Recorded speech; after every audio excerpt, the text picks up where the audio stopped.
Hello अस्सलाम वालेकुम, good evening and welcome to रंगन भरी शाम विद मी किरण मीर। कहिड़ा हाल आहिनि तव्हांजा? ठीकु आहियो? ख़ैरियत सां आहियो? मज़े में आहियो? अॼु लेट असां पंहिंजे कंहिं टेक्निकल इशू जी वजह सां न आहियूं थिया। अॼु असां जंहिं वजह सां लेट थिया आहियूं उहो आहे ट्रैफ़िक जो निज़ाम। अचां थी उन ते, पर सभिनि खां पहिरियां त तव्हांखे 12 रबियुल अव्वल जी इलाही मुबारकूं हुजनि। कल्ह जेको आहे ख़ैर सां 12 रबियुल अव्वल हुई ऐं तव्हां उहा ट्रांसमिशन बि ॾिठी। उमेदु आहे त तव्हांखे पसंदि आई हूंदी। बरकतुनि वारो ॾींहुं, रहमतुनि वारो ॾींहुं, पर अफ़सोसनाक ख़बर जेका सॼे मुल्क जे लाइ जेको आहे हिकिड़ो उहो हादिसो, उहो सान्हो हुयो जो मां त मतिलबु सोचे न पई सघां। मुंहिंजी त मतिलबु सम्झो त निंड हराम थी वई। मां केतिरी देरि जेको आहे न, मां उहा जॾहिं न्यूज़ ॾिठी ऐं ॿुधी जॾहिं, त मूंखे सम्झ में न पियो अचे त हीअ छा सच आहे। वरी जॾहिं मां उन्हनि माइरुनि जूं कूकूं ॿुधियूं, उन्हनि जा मतिलबु कहिड़े हू हालातनि में हुननि जा सी सेक्शन्स थियल आहिनि ऐं ऑपरेशन थियल, हू जेके धरना हणी जेके हॉस्पिटल जे आॾो वेठियूं आहिनि, इस्लामाबाद पिम्स हॉस्पिटल में जेको कल्ह सुबुह जो 7, साढे 6, 7 बजे जेको बाहि लॻी आहे चाइल्ड ऐं मदर जेको आहे हिन में वारे हिन में सेक्शन में, त जेके 14 ॿार हुया उते इलाही ॿार, पर चवनि था त जेको आहे 15 ॿार हुया जिन मां हिकिड़ो ॿारु बचियो आहे। 14 ॿार जेके आहिनि उते शहीद थी विया, सड़ी विया ऐं उते बाहि लॻी आहे।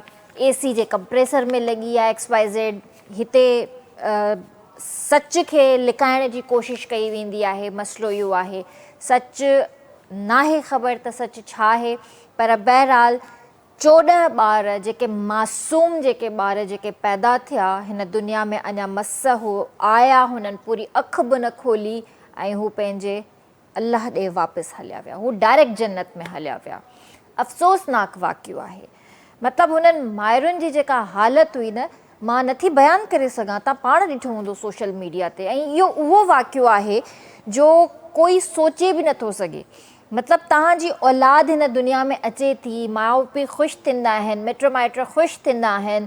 कंहिंजी पहिरीं औलाद हूंदी, कंहिंखे 10-12 सालनि खां पोइ औलाद थी हूंदी, कंहिंखे औलाद डॉक्टर्स जवाबु ॾेई छॾियो हूंदो ऐं अलाह साईं उन्हनि खे हिकिड़ो करिश्मो ॾेखारियो हूंदो पंहिंजो ऐं उन्हनि खे औलाद थी वई हूंदी। मतिलबु इलाही शयूं थी सघनि थियूं हिते। औलाद जी जेका हिकिड़ी नेमत आहे, उहो इंसानु उहो ई सम्झी सघे थो त जंहिं वक़्तु नाहे औलाद। ऐं ही हॉस्पिटल वारा, न हुननि जी का सिक्योरिटी आहे, न उते का नर्स मौजूदु आहे, न कोई डॉक्टर मौजूदु आहे, ड्यूटी डॉक्टर उते मौजूदु आहे। ऐं उतां भॼंदा था अचनि हेठां खां त बाहि लॻी वई, बाहि लॻी वई, बाहि लॻी वई। जेके पेरेंट्स, जेके पाण पेरेंट्स हुया, जिन जा औलाद उते मथे जेके हुया ॿारड़ा, उहे पाण दरवाज़ा भञी करे अंदरि ॿारनि खे बचाइण जी कोशिशि था कनि पिया। सिक्योरिटी ग़ाइबु आहे। इहे पिम्स हॉस्पिटल इस्लामाबाद जो हशर आहे। ऐं उन खां पोइ वरी जेको आहे ख़बर थी पए त जेके बि सिक्योरिटीज़ जा अमला आहिनि या जेके बि शयूं, उन्हनि खे फ़ौरी तौर तां जेको आहे ख़ारिज कयो वियो आहे ड्यूटी ताईं। भाई तव्हां इहे एक्शन पहिरियां छो न खणंदा आहियो? जॾहिं हादसा थी वेंदा आहिनि त पोइ तव्हां सभिनीनि खे जेको आहे डिसऑन करणु स्टार्ट कंदा आहियो, त इहे शयूं पहिरियां छो न कंदा आहियो? तव्हां सिक्योरिटी खे पहिरें अव्वल दर्जो छो कोन ॾींदा आहियो त हर जाइ ते सिक्योरिटी सभिनि खां बहितर हुजे, हॉस्पिटल जो निज़ाम बहितर हुजे? छा उते ॿिया पेशेंट्स न हूंदा? छा ॿिया ॿार न हूंदा? या सॼी हॉस्पिटल में सिर्फ़ु इहो ॿारनि जो ई डिपार्टमेंट हूंदो आहे? बाहि फैलिजी वञे हा, केॾा पेशेंट्स हूंदा? कंहिंखे माण्हू बचाईंदो? सो बहरहाल इहो वॾो हादिसो आहे असांजे लाइ। अलाह साईं हिननि मासूमनि खे जेको आहे जन्नत में जॻह ॾिनी आहे। बेशक हू जन्नत में ई हूंदा, हींअर खेॾंदा हूंदा। ऐं इहो अलाह जो वाइदो आहे। अलाह चयो आहे, इहो क़ुर में बि मौजूदु आहे, त जेको ॿारु ॼमंदो ऐं जेकॾहिं उन ई वक़्तु हू वापसि अलाह ॾे मोटे थो, त उहो ई औलाद उन्हनि खे जन्नत में उन्हनि खे पंहिंजे माउ पीउ सां मिलंदो ऐं क़यामत जे रोज़ु अलाह साईं उन्हनि खे मिलाईंदो उन्हनि सां। सो मां दुआ थी कयां हिते त अलाह साईं हिननि जे पेरेंट्स खे सब्र ॾिए। ॾाढो वॾो हादिसो आहे। ऐं उन खां पोइ अॼु जेको माशाअल्लाह सां असांजे VIP मूवमेंट जे करे जेको आहे हिते कराची में ट्रैफ़िक जैम थी वियो, PIDC खां वठी वेंदे शारा फैसल ताईं तव्हांजो सॼो ट्रैफ़िक जो निज़ाम ख़राबु लॻो पियो आहे। VIP मूवमेंट आहे, तव्हां ॾिसो था त जेकॾहिं VIP मूवमेंट आहे त घटि में घटि एटलीस्ट तव्हां एम्बुलेंसिस खे त जाइ ॾियो। उते मरीज़ जेकॾहिं एम्बुलेंस में आहे त उहो उते दम तोड़े वञे, उहो मरी वञे त उनजी रिस्पॉन्सिबिलिटी केरु खणंदो? सो बहरहाल हितां जो निज़ाम जेको आहे न हाणे सम्झ खां ॿाहिरि थींदो थो वञे। थोरी देरि में असां पंहिंजे गेस्ट सां इन्हनि हवालनि सां ॻाल्हाईंदासीं, पर पहिरियां हलूं था शोबी भाई जी तरफ़। अस्सलाम वालेकुम शोबी भाई। अस्सलाम वालेकुम मेरी बहन और अस्सलाम वालेकुम पाकिस्तान और तमाम व्यूवर्स देखने वाले जो हमारे RBS को KTN एंटरटेनमेंट भी देखते हैं, उन सबको अस्सलाम वालेकुम। वालेकुम अस्सलाम। और जिस हादसे की आपने बात की, इसमें कोई मतलब शक नहीं कि ये बहुत दुख का और पुरसोस वाक़या है। उसकी वजह ये कि औलाद का गम बहुत मुश्किल से सहा जाता है, लेकिन ये है कि वही वाली बात है कि अल्लाह परवरदिगार सब्र जमील अता फरमाए। आमीन आमीन आमीन। और मैं ये समझता हूँ बहुत अच्छा आपने किया। हुकूमत पाकिस्तान को सलाम है कि आप कोई भी वाक़या होता है किसी भी जगह से आप मुअत्तल कर देते हैं। सर मुअत्तल करना तो कोई हल नहीं है, मैं समझता हूँ। मुअत्तल करके तो और मज़ीद वो लोग खुश हो जाते हैं, मज़ीद छुट्टियाँ मिल जाती हैं। वही बात है ना, कोई ऐसा होना चाहिए, अमली जामा पहनना चाहिए कि इस निज़ाम को ठीक किया जाए ताकि आइंदा ऐसे वाक़यात ना हो। सही बात है। अभी की पोजीशन ये है कि मैं तो चले अपनी जॉब पे आ रहा हूँ, अपने ऑफिस आ रहा हूँ, आप हमारे लिए काबिल इज्जत हैं, काबिल मोहतरम हैं। आपका प्रोटोकॉल 20 से 25 गाड़ियाँ आपकी गुजरती हैं, लेकिन अगर मैं समझता हूँ मिनिमम 10 से 12 मिनट में वो गुजर जाती हैं। लेकिन उससे पहले आप 1 घंटा पहले, 1 आवर पहले पूरा ट्रैफिक बंद कर देते हैं, सारे सिग्नल्स बंद कर देते हैं। ये गलत है सर। हम तो ठीक अल्हम्दुलिल्लाह ठीक हैं, बहुत से लोग ठीक है और परवरदिगार सबको सेहत याद रखे। आमीन आमीन आमीन। लेकिन कुछ ऐसे भी हैं, एम्बुलेंसेस रुकी हुई हैं, मरीज़ हैं, पेशेंट है, किसी को कहीं जल्दी जाना है, हारी है, बीमारी है, कोई प्राइवेट गाड़ी से अपनी जा रहा है, कोई किसी तरीके से जा रहा है, वो लोग फंस चुके हैं और बुरी तरह उनका बुरा हशर है। सही बात। आज मेरे पास बाई चांस मोबाइल नहीं था, वरना मैं ज़रूर फिटनेस के लिए वीडियो ज़रूर बनाता। लेकिन मुझे बड़ा अफसोस इस बात का हुआ कि जो एम्बुलेंसेस का जो स्टाफ है, अमला है, वो रोड पे नीचे उतरा है कि किस तरह निकल जाएं, लेकिन वो भी क्या करें, ट्रैफिक इस कदर जैम है कि ना आगे जा सकते हैं ना पीछे जा सकते हैं। सर इस निज़ाम को भी ठीक कर लीजिए, प्रोटोकॉल आपका हक है, इसमें कोई शक नहीं है, आप बिल्कुल अपना तहफ़्फ़ुज़ रखिए, लेकिन इसका मतलब ये तो नहीं है कि 1-1 घंटा पहले, 1.5 घंटा पहले तमाम रास्ते बंद कर दिए। बिल्कुल सही बात। तो ये तो आवाम के लिए बेइंतहा परेशानी है। हम आपसे अपने लिए मदद चाहते हैं, सहूलतें चाहते हैं, आप हमें मज़ीद परेशानी करते जा रहे हैं। सही बात तो है। मेरी मौतबाना हुकूमत पाकिस्तान से ये गुजारिश है कि इस निज़ाम को थोड़ा सा तो बेहतर कर लें। वो हॉस्पिटल का वाक़या है, ये रोडों के वाक़यात हैं, कुछ ठीक नहीं हो रहा। और ये ठीक कब होगा? सिर्फ हमसे वादे ही किए जाते हैं। अब तो हमने मजाक में कहने लगा है हुकूमती वादा।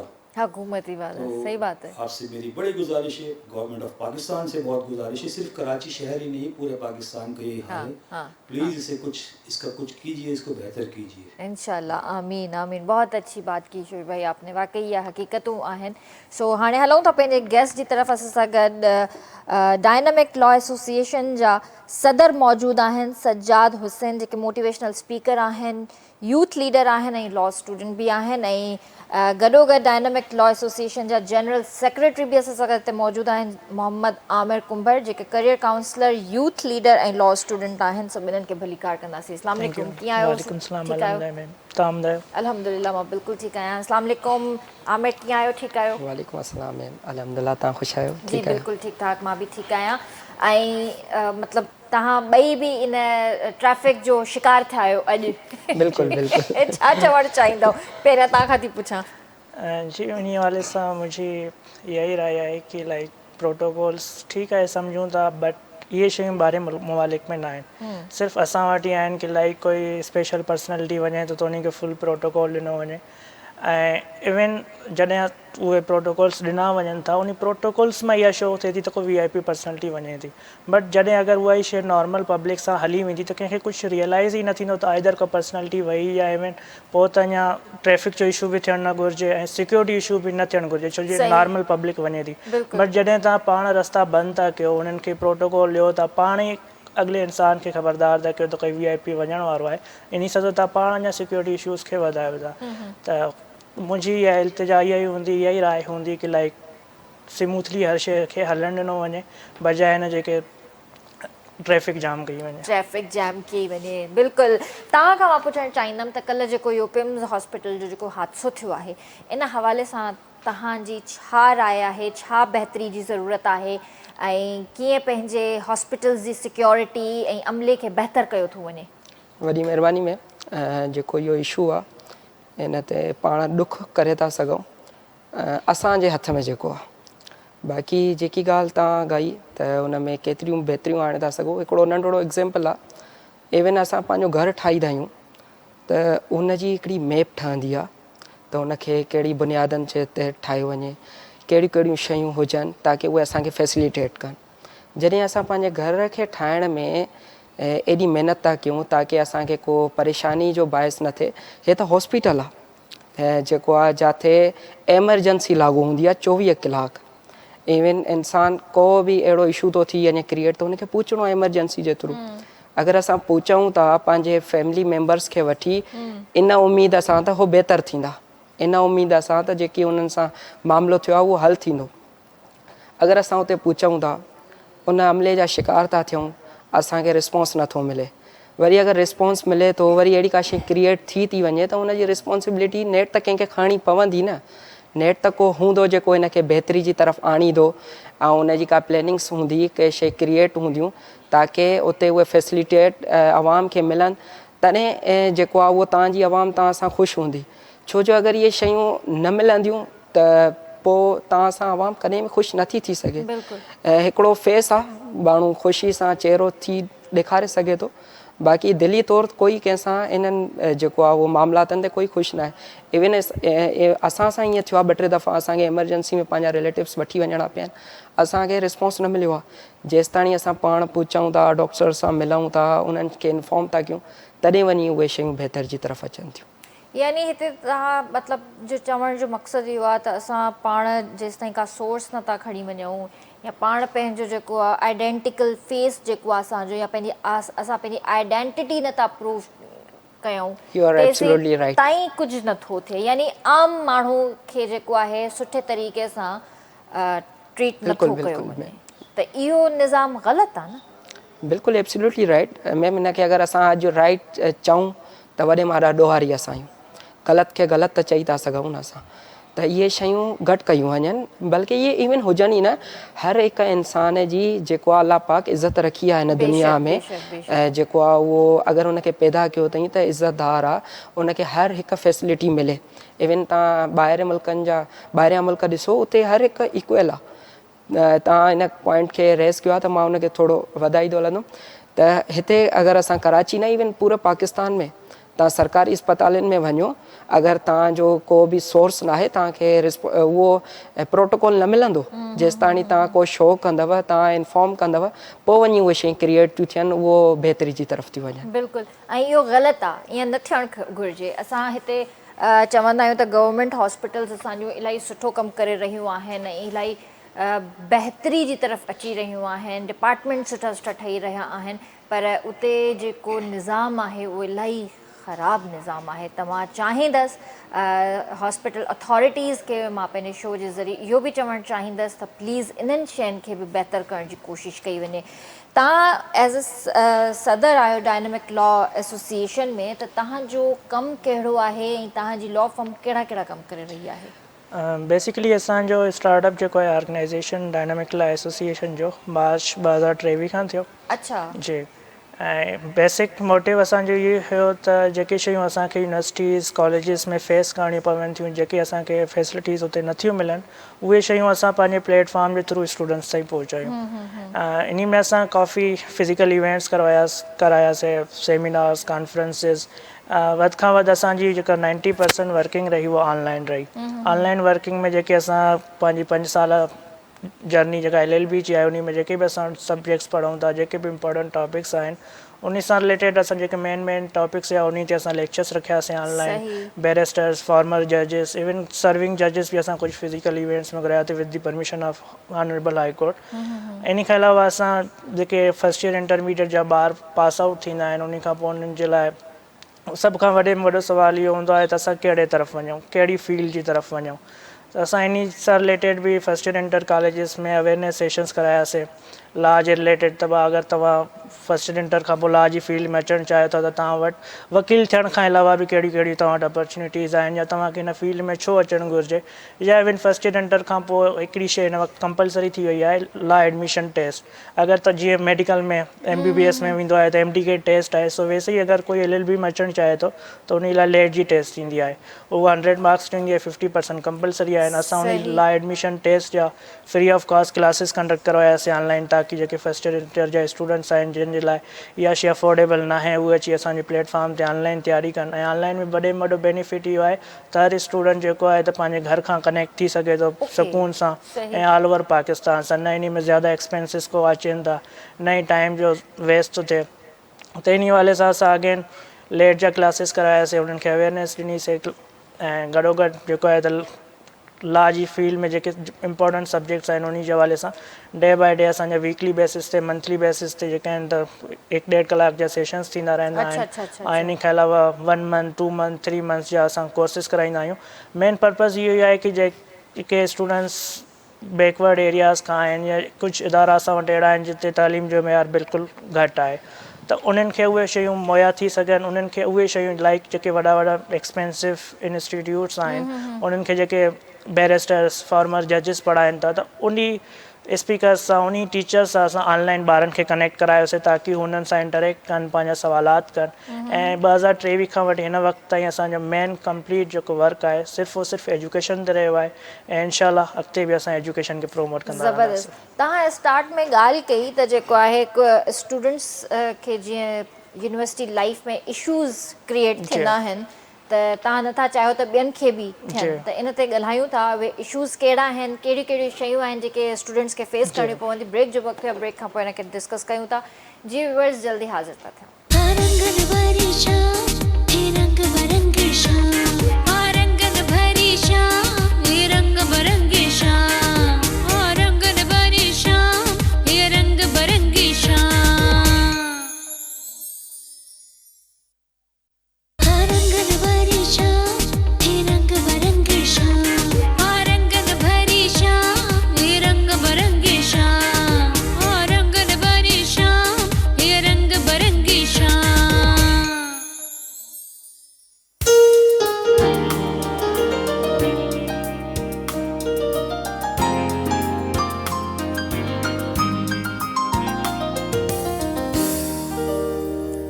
तव्हांखे भली कार कंदासीं रंगन भरी शाम में।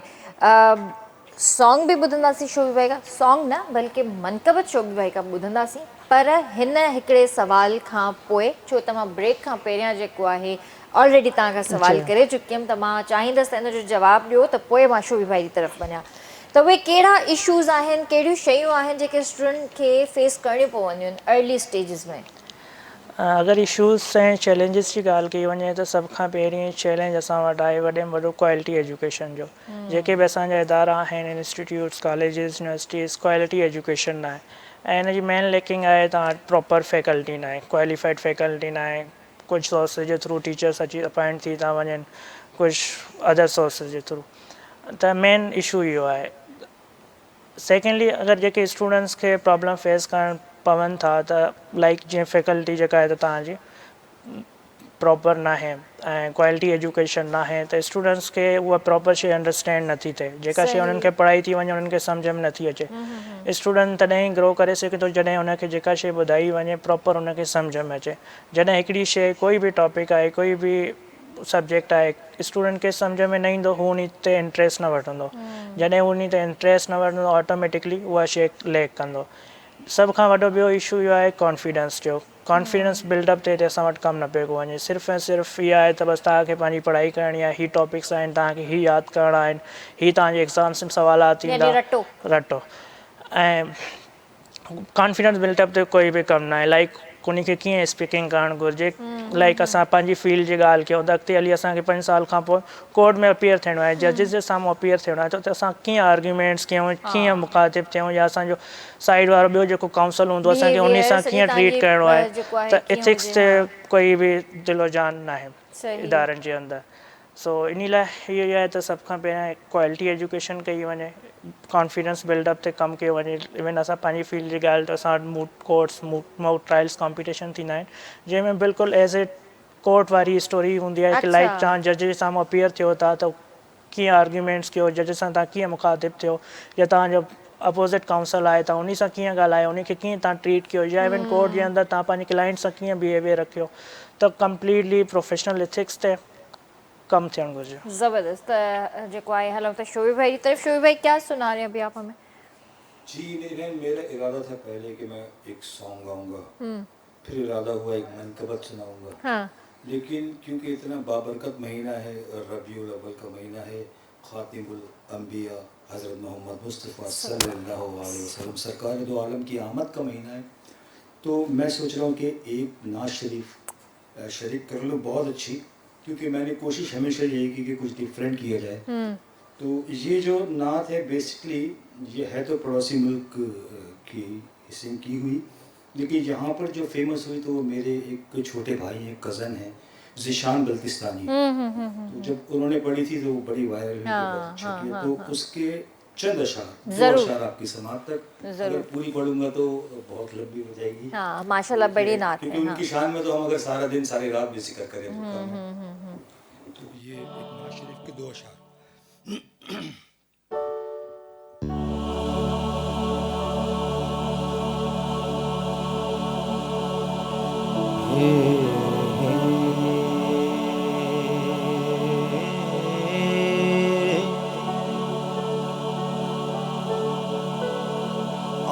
आमदे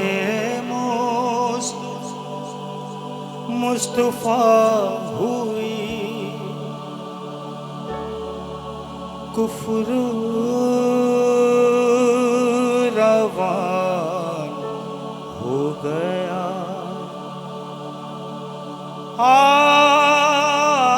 आमदे मुस्तफा हुई कुफ्र रवाना हो गया हम भी मदीने जाएंगे आज नहीं तो कल सही आका हमें बुलाएंगे आज नहीं तो कल सही या रसूल अल्लाह सल्लु अलैहि व सल्ले अलैहि वसहबिही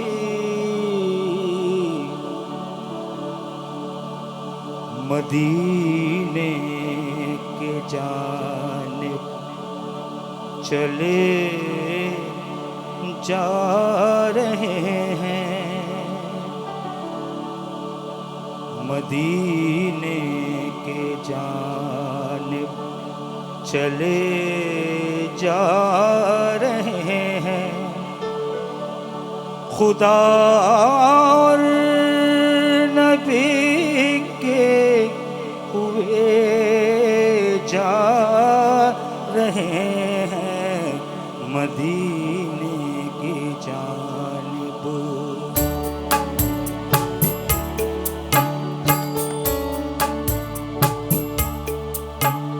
मदीने की जानिब चले जा रहे हैं मदीने की जानिब चले जा रहे हैं खुदा और नबी के हुए जा रहे हैं मदीने की जानिब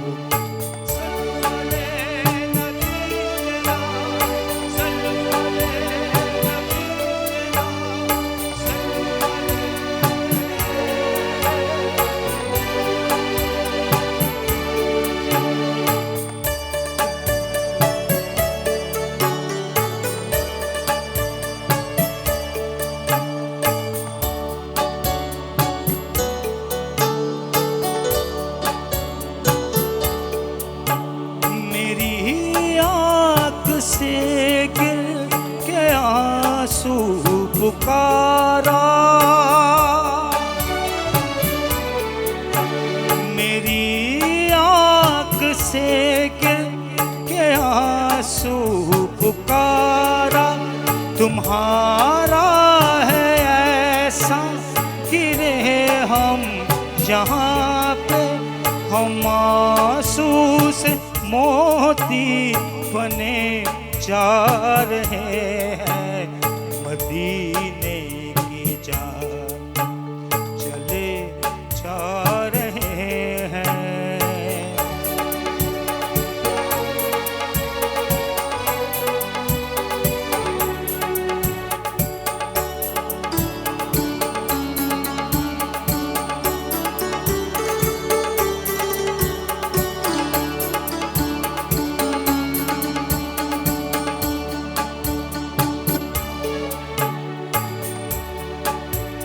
मदीने में पहला कदम मैंने रखा,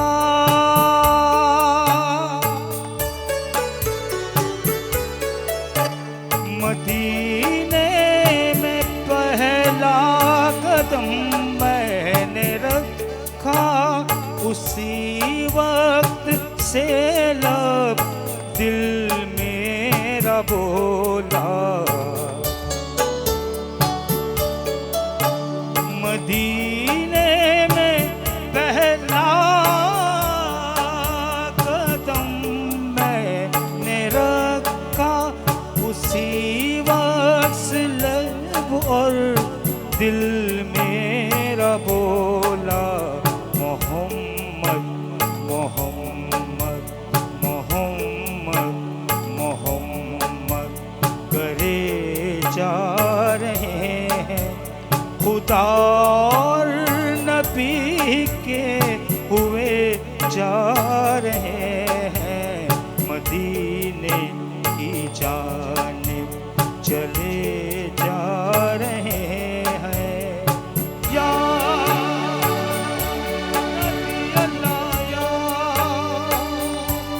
रसूल अल्लाह, या हबीब अल्लाह। सुभान अल्लाह, बहुत प्यारी नात। ऐं इन नात ॿुधण खां पोइ मां इहो ज़रूरु चवणु चाहींदसि त जेके बि इन रबिउल अव्वल जे महीने में, हिन बाबरकत महीने में जेकी बि उमिरो करणु विया आहिनि, उन्हनि सभिनीनि खे उमिरि जी तमामु घणियूं मुबारकूं हुजनि। ऐं इहा ई दुआ कंदसि त अल्लाह साईं पंहिंजी बारगाह में असांजी दुआ क़बूल करे, ऐं जेके बि हाज़िरीन ऐं नाज़रीन आहिनि उन्हनि सभिनीनि खे अल्लाह साईं पंहिंजी ज़िंदगी में हिकु भेरो ज़रूरु मौक़ो ॾिए त उहो बि वञी उमिरो करे अचनि, इंशाअल्लाह, आमीन।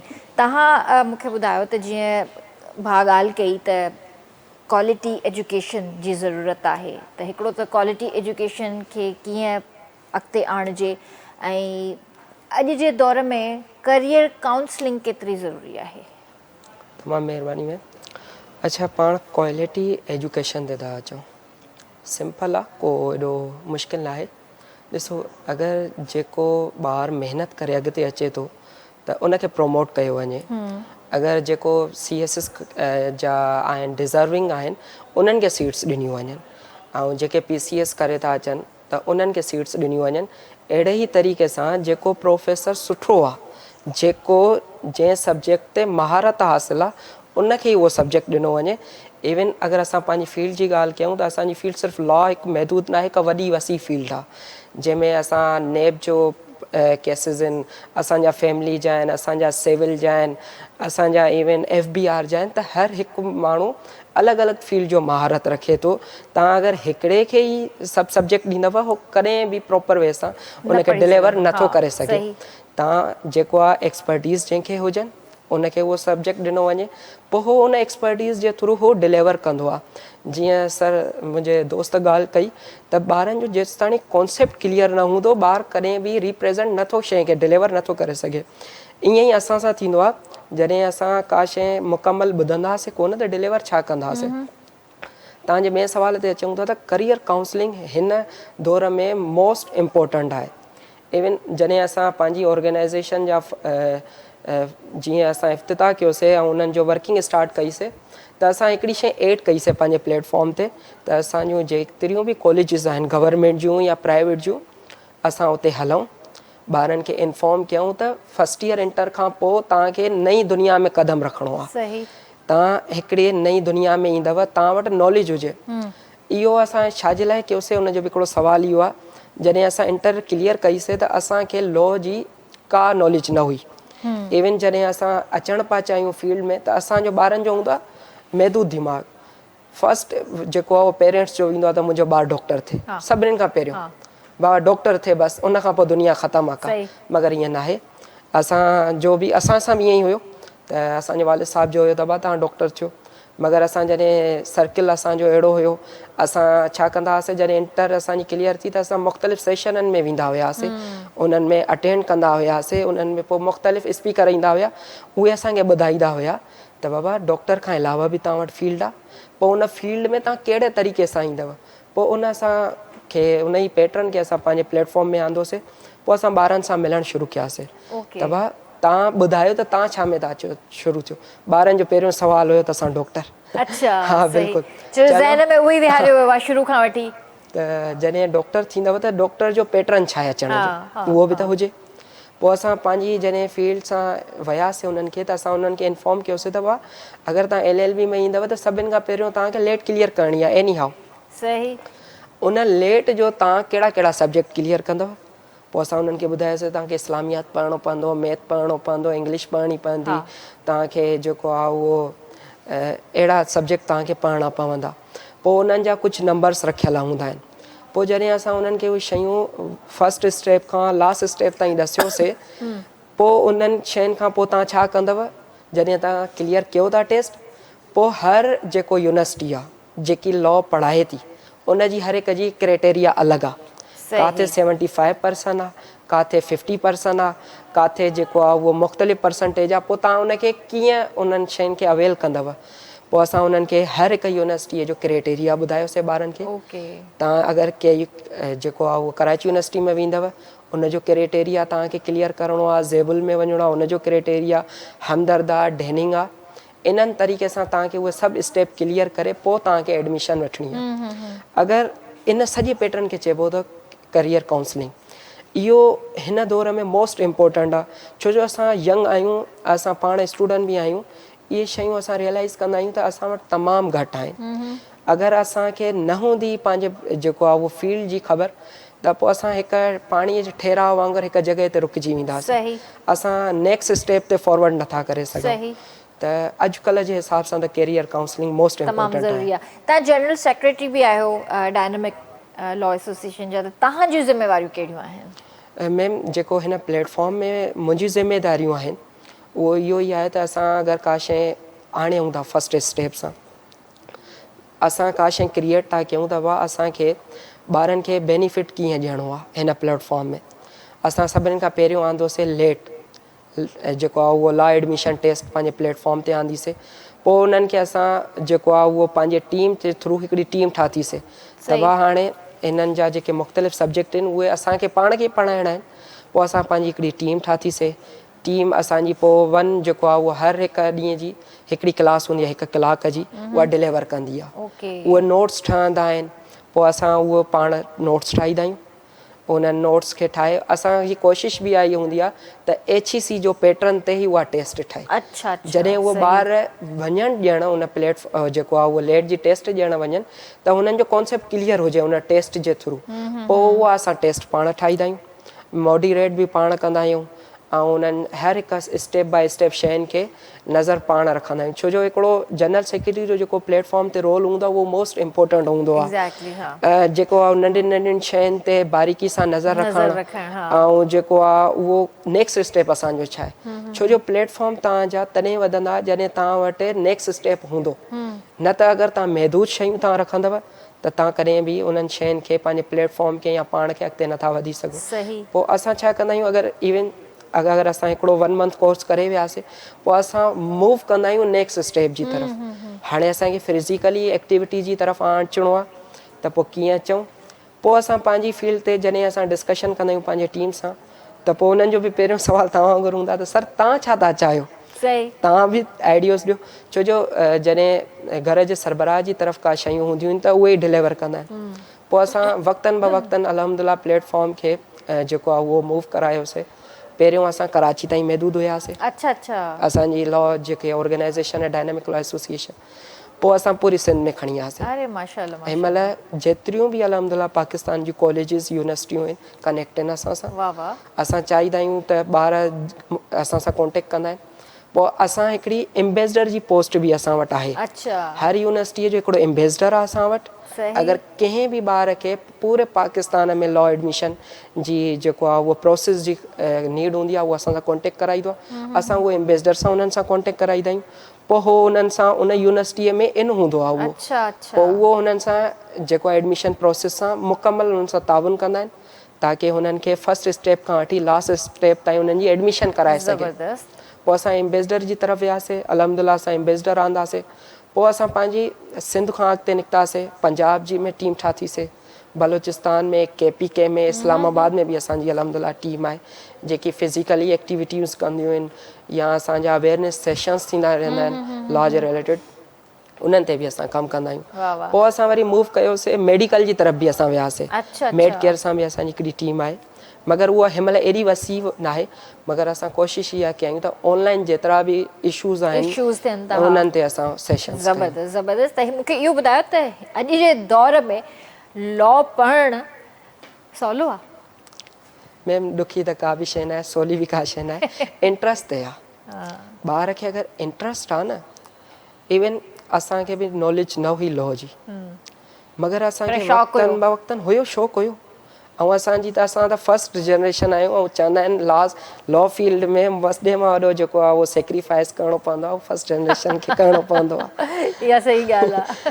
त अगरि ॿार में इंट्रस्ट आहे त को मुश्किल न आहे, अल्हम्दुलिल्लाह ईज़ी। ज़बरदस्त। तव्हां खां पुछंदमि त बेस्ट एज कहिड़ी आहे जीअं चवनि था त टेस्ट ॾियण लाइ, छा उहे मैट्रिक खां पोइ ॾिजे या इंटर खां पोइ ॾिजे या कोई अगरि BBA करे थो त पंहिंजी ग्रेजुएशन कंप्लीट करे पोइ जेको आहे लॉ जी तरफ़ अचे? पहिरियां लॉ जी फील्ड में इहो हूंदो हुयो त लाइक तव्हां ग्रेजुएशन करे पोइ 3 साल LLB कंदा हुयो, बट बाद में क्राइटेरिया चेंज थी हुई 2018-19 खां पोइ जॾहिं लॉ एडमिशन टेस्ट आई त 5 साल LLB थी वई ऐं हाणे रिसेंटली जेका आहे त 4 साल थी वई आहे। ओके। त जेको स्टूडेंट आहे उहो इवन फस्ट ईयर जो बि एलिजिबल चई सघूं था असां, इन सेंस की जेका तव्हां सां लॉ एडमिशन टेस्ट ॾींदा आहियूं उहो 2 साल लाइ वैलिड हूंदी आहे। लाइक अगरि कोई फस्ट ईयर में उहो ॾेई थो छॾे टेस्ट त हू जॾहिं इंटर बि क्लियर करे वेंदो त हुनजी टेस्ट उहा वैलिड हूंदी, त हू इंटर जे फ़ौरन बाद एडमिशन वठी सघे थो, या इवन अगरि हू इंटर जे फ़ौरन बाद बि टेस्ट ॾिए थो त को मसइलो न आहे। ऐं लॉ एडमिशन टेस्ट जेका आहे त साल में 3 खां 4 दफ़ा थींदी आहे, हर 3-4 महीने इहा टेस्ट ईंदी रहंदी आहे। त बेस्ट एज इहा ई आहे की लाइक तव्हां जीअं फस्ट ईयर तव्हांजो इख़्तिताम ते हुजे, तव्हां स्टार्ट कयो, छो जो काफ़ी स्टूडेंट्स जेके हूंदा आहिनि बैकवर्ड एरियाज़ खां, त हुननि खे लॉ एडमिशन टेस्ट या हुनजी प्रोसेस वग़ैरह जी ख़बर न हूंदी आहे। बिल्कुलु इन ॻाल्हि खे कंटिन्यू कंदासीं पर ब्रेक खां पोइ, छो त ब्रेक जो बि वक़्तु आहे। जी व्यूअर्स जल्दी हाज़िर था थियूं।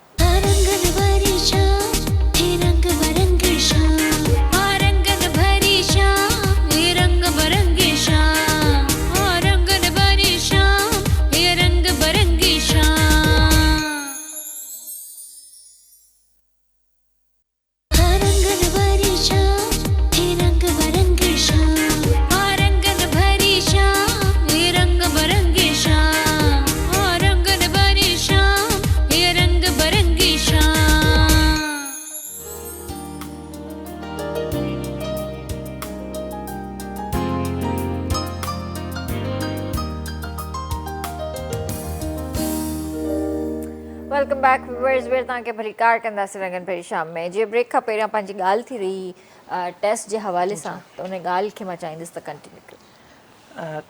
टेस्ट हवाले सां इहा ॻाल्हि ॿोल हले पई की का फस्ट ईयर इंटर जे फ्रेश स्टूडेंट खे कॾहिं टेस्ट ॾियणु घुरिजे, त उन हवाले सां मां इहो पियो चयो त लाइक फस्ट ईयर जे इख़्तिताम खां फ़ौरन बाद हू ॾे बि बहितरीनु आहे, या इवन इंटर कंप्लीट करे बि ॾे।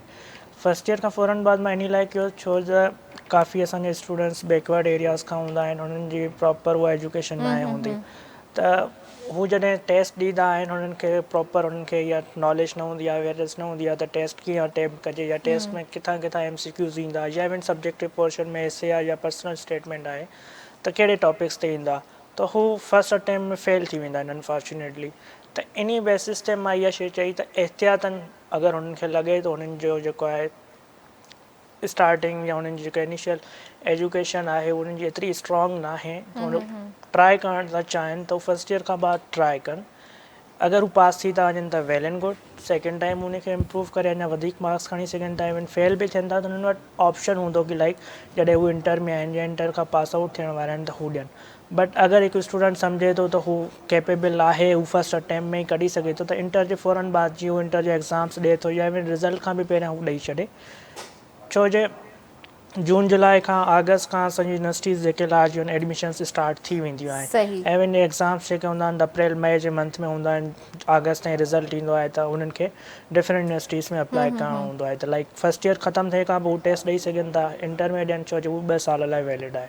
ओके, यानी इहा टेस्ट फर्स्ट अटैम्प्ट में जेकॾहिं तव्हां क्लियर नथा कयो त सेकंड अटैम्प्ट बि तव्हां करे जी, सघो था। अनकाउंटेबल अटैम्प्ट्स आहिनि। पहिरियां हूंदो हुयो 3 अटैम्प्ट हुया, पोइ 5 अटैम्प्ट थिया, 7 थिया, हाणे केतिरा बि अटैम्प्ट ॾियो, का बि लिमिटेशन न आहे लेट ओके, जा। सही। ऐं जेके फ्रेश जेके ग्रेजुएट्स जेके अचनि था उन्हनि खे कहिड़नि चैलेंजिस जो सामनो आहे? फ्रेश इवन जीअं असां पाण ग्रेजुएट त न आहियूं, फाइनल ईयर आहे, इवन असांजी हिन वक़्तु इंटर्नशिप हले पई, कोड बि असांजो अचु वञु थिए पियो, डिफरेंट केसिस जजिस सां मां वञणु थिए पियो। त सभ खां पहिरियों वॾे में वॾो चैलेंज आहे सीनियर तव्हांजो। मां त हिकिड़ी कहावत चवंदुसि त लाइक कंहिंखे यंग ग्रेजुएट खे हिकिड़ो सुठो सीनियर मिलण बि वॾी नेमत आहे। छो जो अगरि तव्हां वटि सुठो सीनियर न आहे त तव्हां अॻिते वधीक मूव ऑन नथा करे सघो। छो जो तव्हांखे 5 साल 4 साल तव्हां पढ़ी अचो था, या इवन जेके इंटरनेशनल यूनिवर्सिटी सां एफिलिएटेड इदारा आहिनि उन्हनि में 3 साल LLB आहे। त जेके बि ग्रेजुएट थी अचनि था उन्हनि खे अगरि सुठो सीनियर नथो मिले त हू वधीक मूव ऑन नथा करे सघनि, उन्हनि खे प्रॉपर गाइडेंस नथी मिले। पोइ तव्हांखे मिलियो सुठो जी, सीनियर? अलहमदिल्ला बहितरीनु सीनियर आहिनि, हू प्रॉपर गाइड कंदा आहिनि हर शइ में। कॾहिं उन्हनि जूनियर वांगुरु ट्रीट न आहे कि पंहिंजे नंढे भाउ वांगुरु हमेशह ट्रीट कयो आहे। सुठी ॻाल्हि आहे। त मतिलबु तव्हां खां पुछणु चाहींदसि त तव्हां कहिड़े शहर खां बिलोंग कयो था ऐं तव्हांखे छो लॻो त तव्हांखे लॉ ई पढ़णु घुरिजे? ऐं हूंदो आहे न त का इंस्पिरेशन हूंदी आहे, कोई अहिड़ो बैरिस्टर हूंदो आहे, कोई अहिड़ो मैजिस्ट्रेट हूंदो आहे जेको पर्सनैलिटी वाइज़ वणंदो आहे ऐं चवंदो आहे माण्हू त मां बि हिन फील्ड में वञा हिन जी वजह सां। बेसिकली मां डिस्ट्रिक्ट घोटकी खां आहियां, डिवीज़न सख। ऐं फील्ड में अचण जी ॻाल्हि आहे त मुंहिंजी हुन टाइम का अहिड़ी इंस्पायरेशन न हुई लॉ जी फील्ड सां, इवन एतिरो इल्मु बि न हुयो। ऐं इवन डिस्ट्रिक्ट घोटकी ॿुधण सां ई तव्हां सम्झी वेंदा हो त तव्हांजा हालात कहिड़ा आहिनि। सो ईअं सम्झो कि उन हालात ऐं वाक़ियात खे मदनज़र रखंदे हुए पंहिंजे फैमिलीज़ खे, पंहिंजे सोसाइटी खे प्रोटोकॉल ॾियण जे हवाले सां मां इन फील्ड में स्टेप रखियो। ऐं हाणे अगरि पुछां त हाणे इंस्पायर आहियो कंहिंखां, कोई पसंदीदा शख़्सियत हिन फील्ड में या काई कोन्हे? रिटायर्ड जस्टिस आहिनि सुप्रीम कोर्ट जा, जस्टिस मंसूर अली शाह ऐं जस्टिस अतर मनल आहिनि, इन्हनि जूं जजमेंट्स काफ़ी इंस्पायरिंग आहिनि, काफ़ी मोटिवेटिंग। सही, ज़बरदस्त। ऐं तव्हां कहिड़े शहर खां बिलोंग कयो था? जी मैम, मां लारकाणो कंबर शदात। अच्छा, सही। उतां खां मां बिलोंग कयां। सही। तव्हांजी बि का इंस्पिरेशन हुई या तव्हां बि बाय चांस अची विया हिन फील्ड में? असां बि बाय चांस बाय चांस, सही। छो जो उन वक़्तु हिन फील्ड जी असांखे एॾी नॉलेज न हुई, करियर काउंसलिंग न हुई ऐं नॉलेज न हुई। पोइ जॾहिं असां हिन फील्ड में इन थियासीं त पोइ असांखे रियलाइज़ थियो त हीअ फील्ड, मां इन शइ में चवंदो आहियां त असांजी फील्ड सभिनि फील्ड जी हिकिड़ी उहा चइबो आहे बादशाह वारी फील्ड आहे। सही। छो जो हिन फील्ड में उहे शयूं असां रीड आउट कंदा आहियूं जेके लेजिस्लेशन जी तरफ़ आहियूं, ऐं जेको आहे उहो गवर्नमेंट जा जेके प्रोजेक्ट्स था अचनि उन्हनि जे बारे में नॉलेज आहे या टैक्स जे बारे में नॉलेज आहे। त एॾी वॾी फील्ड आहे, वसी फील्ड आहे, त असांखे हर हिकु शइ जी नॉलेज थी मिले। त इन जे करे पोइ वरी अचणु शुरू थियासीं त अलहमदिल्ला हाणे त इंट्रस्ट पाण ई जाॻणु शुरू थी वियो आहे। सही, ज़बरदस्त। अच्छा, त जीअं ॻाल्हि कई सजाद भाउ त जेको आहे सीनियर मिलणु नेमत आहे तव्हांखे, त सीनियर पोइ जेको तव्हांखे केस ॾियनि था ऐं तव्हां हुनखे स्टडी बि कंदा हूंदा ज़ाहिर आहे, उन्हनि खे इलाही शयूं तव्हां ॿुधाईंदा बि हूंदा पंहिंजे सीनियर खे त ही हिन में पॉइंटर्स आहिनि, किथे का मिस्टेक काई अहिड़ी शइ थींदी आहे जिते हो तव्हांखे चवंदा आहिनि त फलाणी शइ तो न पढ़ी? असां जीअं हाणे फ्रेश ई आहियूं त असांजी फील्ड जेकी आहे उहा घणनि शयुनि जी असांखे ई ख़बर न हूंदी आहे। पोइ अलहमदिल्ला असांजा सीनियर तमामु सुठा आहिनि।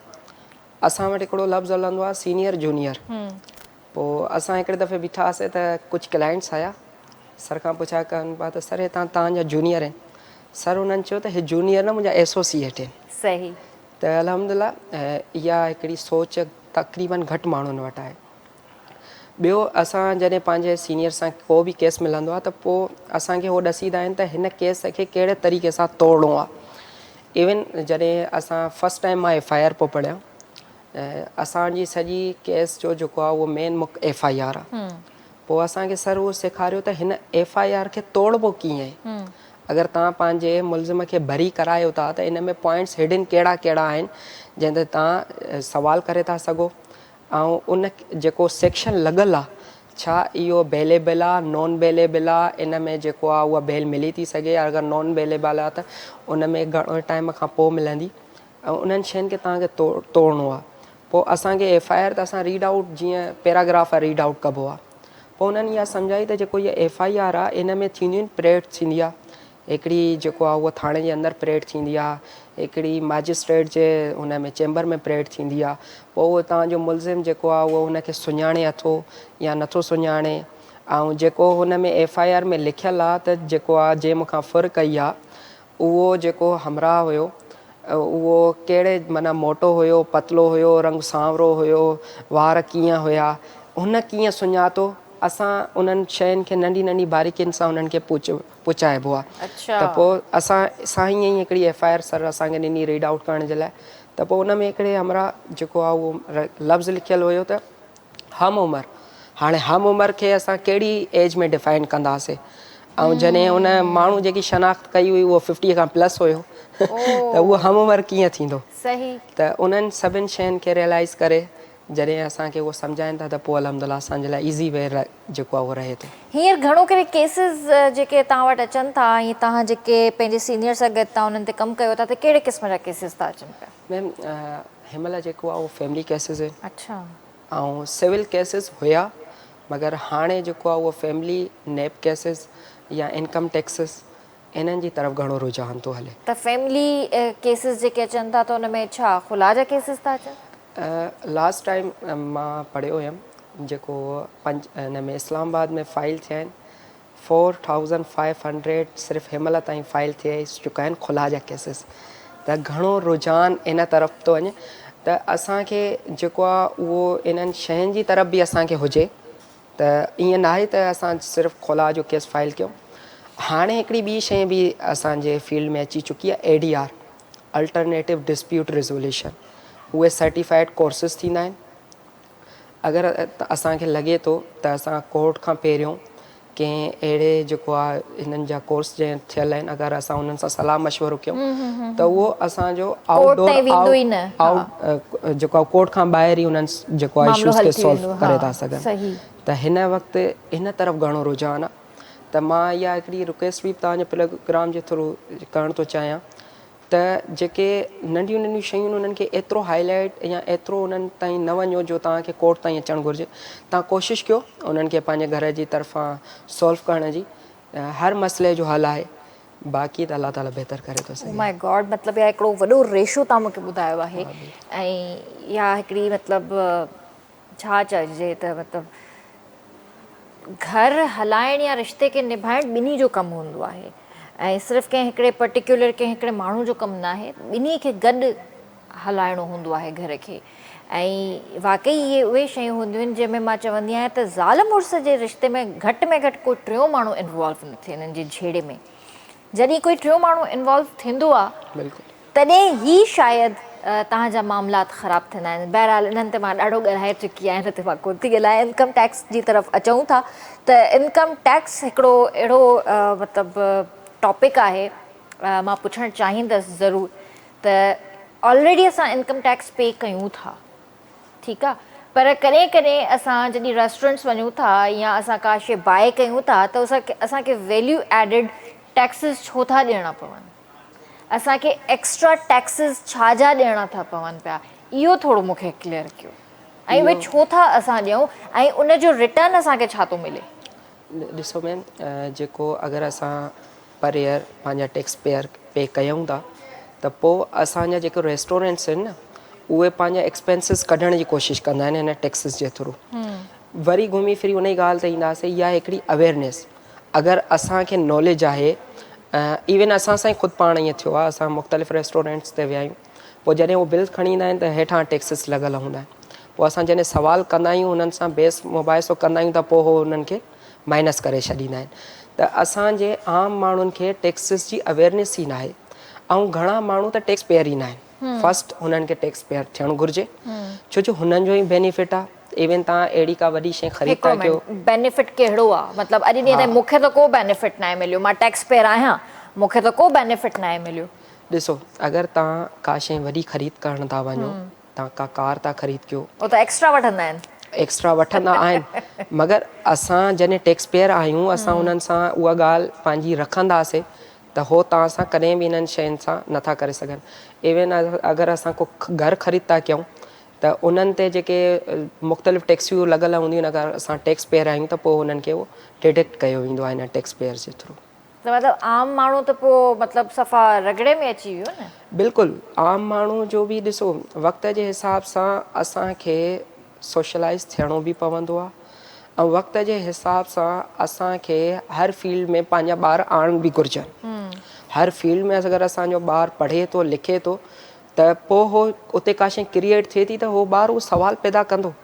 इवन असां अगरि पंहिंजी फील्ड में आहियूं, अगरि अहिड़ी का शइ असांजी इर्द गिर्द थींदी आहे त असां त सुवालु कंदा आहियूं, पोइ असां उन जेको आहे उन मसइले जी जड़ ताईं पुछंदा आहियूं त इहो छो थियो आहे, छा लाइ थियो आहे। असां वटि हिकिड़ो सुवालु थींदो आहे, चवंदा आहिनि त अगरि कंहिं आम माण्हूअ खे चओ न हे दरवाज़ो बंदि आहे, आम माण्हू चवंदो बसि बंदि आहे। तव्हां इहो ई सुवालु कंहिं वकील जे साम्हूं चओ न हे दरवाज़ो बंदि आहे त वकील तव्हां खां पहिरियों इहो सुवालु कंदो त दरवाज़ो केतिरी देरि ताईं बंदि आहे ऐं कहिड़े माण्हूअ जे लाइ बंदि आहे, छो बंदि आहे, छाजे लाइ बंदि आहे। त उहे सवालनि जा सुवाल उन्हनि जा पैदा था थियनि।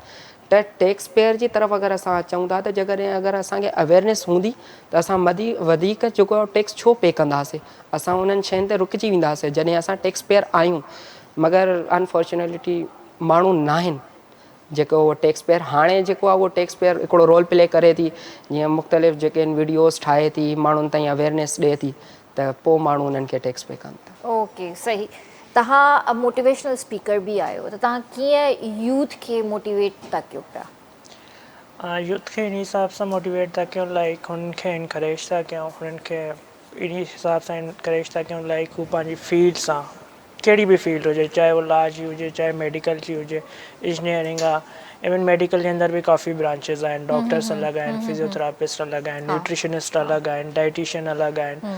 त जेको जंहिं बि फील्ड्स आहे उहो उन फील्ड सां सिंसियर थिए। ईअं न आहे की लाइक मुंहिंजो इंट्रस्ट लॉ में आहे, मां सिंसियरिटी मेडिकल से रखां, त ईअं मां कॾहिं बि पंहिंजी फील्ड सां अॻिते इम्प्रूव नथो करे सघां। त मूंखे सभ खां पहिरियों पंहिंजी फील्ड सां, पंहिंजो पाण सां स्पेशली पंहिंजे पाण सां मूंखे सिंसियर थियणो पवंदो, मूंखे पंहिंजे पेरेंट्स सां सिंसियर थियणो पवंदो, छो जो हुननि मूंखे जनमु ॾिनो, नंढपण खां वठी हुननि मूं ते इन्वेस्टमेंट कई, हुननि जूं मूं मां हज़ारे ख़्वाहिशात आहिनि, मां हुननि जी ख़्वाहिशात ते तॾहिं पूरो उतरी सघां थो जॾहिं मां पंहिंजे पाण सां सिंसियर थींदुसि, पंहिंजी एजुकेशन खे प्रॉपर टाइम ॾींदुसि, एक्स्ट्रा एक्टिविटीज़ खां अवॉइड कंदुसि। त यूथ खे मुंहिंजी इहा ई सजेशन आहे तूं पंहिंजी पाण सां सिंसियरिटी रख। ज़बरदस्त ज़बरदस्त। सो वॾी महिरबानी, तव्हां ॿिनी जी वक़्तु ॾिनो, तव्हां आया ऐं इलाही सुठी कचेरी रही। लास्ट में कोई मैसेज ॾियणु चाहींदो? जी मैम, सभिनि खां पहिरियों त KTN जो शुक्रिया। अहिड़ा प्रोग्राम हुजणु घुरिजनि जी, ताकी यंग यूथ खे को प्लेटफॉर्म मिले पंहिंजी ॻाल्हि रखण जो।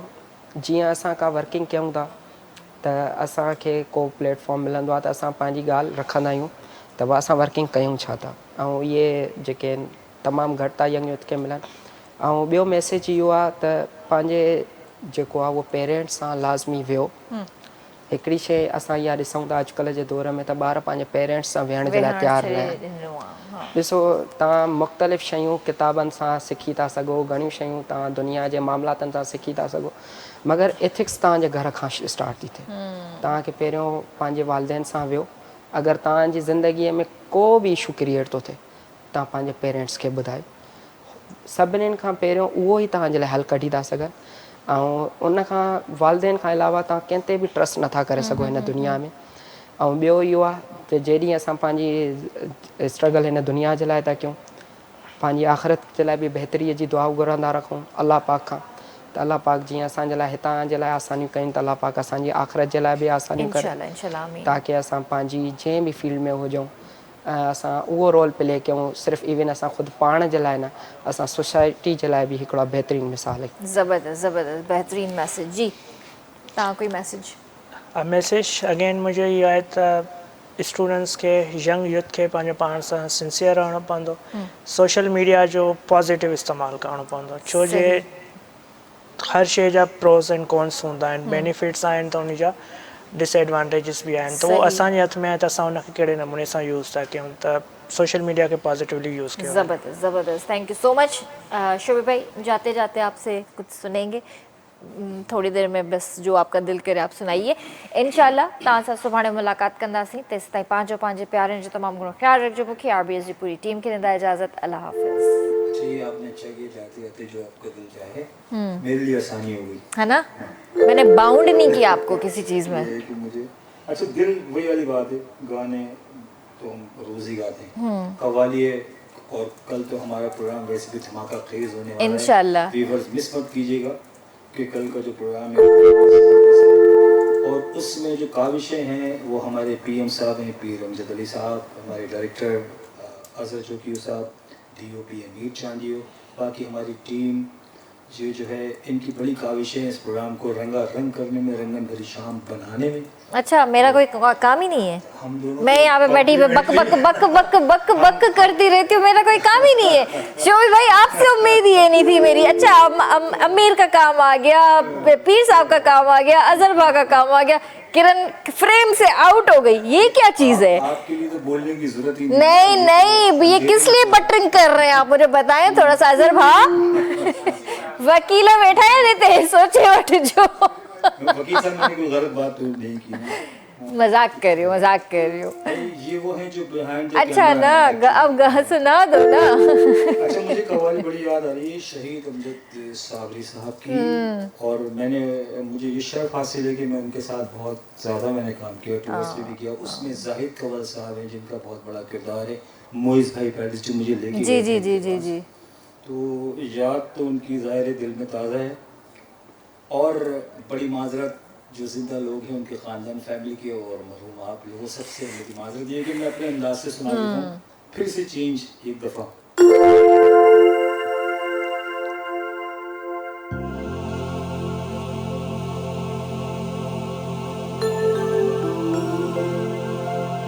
अल्लाह रसूल का है जन्नत रसूल की, जाएगी कैसे दोज़ख में उम्मत रसूल की, कि भर दो झोली मेरी या मोहम्मद, लौट कर मैं ना जाऊंगा खाली।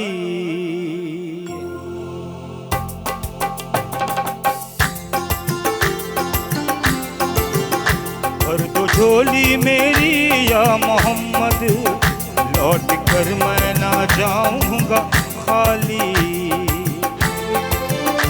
भर दो झोली मेरी या मोहम्मद, लौट कर मैं ना जाऊंगा खाली। भर दो झोली मेरी या मोहम्मद, लौट कर मैं ना जाऊंगा खाली। भर दो झोली मेरी या मोहम्मद, लौट कर मैं ना जाऊंगा खाली। उन नवासों का सदका अता हो,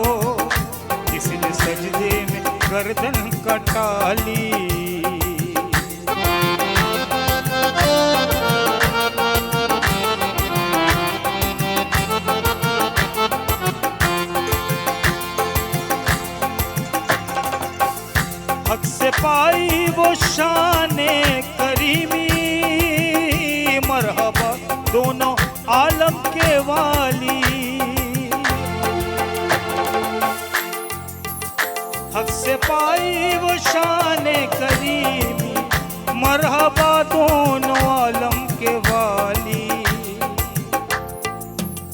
उसकी किस्मत का अल्लाह, उसकी किस्मत का चमका सितारा, उसकी किस्मत का चमका सितारा, जिस पे नजर करम तुमने डाली।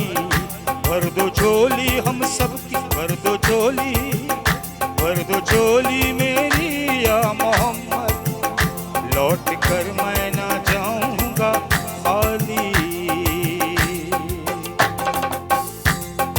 सरे महशर गुनाहगारों से परस्तिश जिस घड़ी होगी, यकीनन हर बशर को अपनी बड़ी होगी।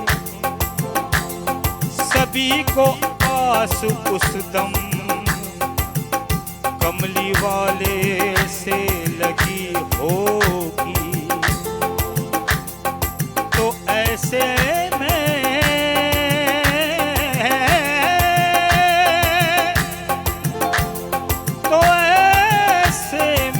मोहम्मद की सवारी आ रही होगी। पुकारेगा ज़माना उस घड़ी दर्द के मारो,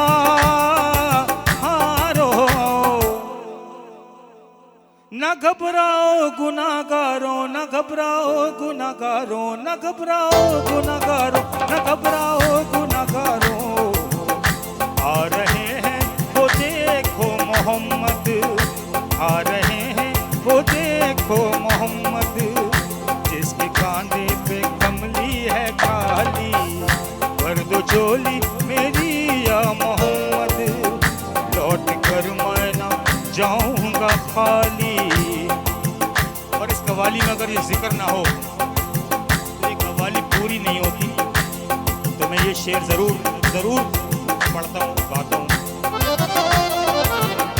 आशिके मुस्तफा की असाने अल्लाह अल्लाह कितना असर था।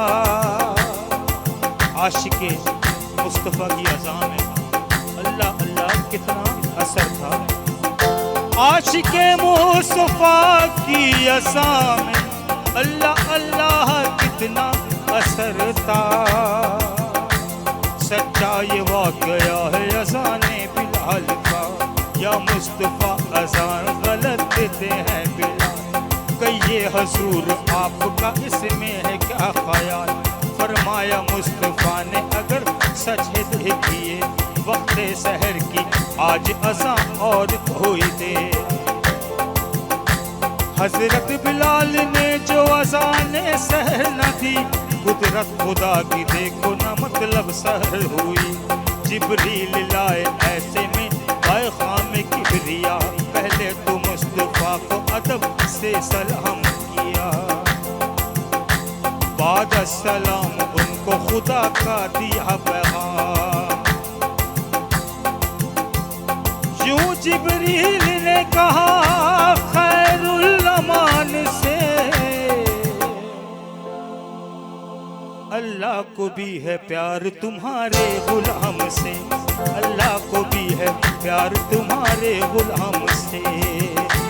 आशिके मुस्तफा की अज़ां में अल्लाह अल्लाह कितना असर था। अर्श वाले भी सुनते थे जिसको, अर्श वाले भी सुनते थे जिसको, क्या आजादी अज़ाने बिलाली।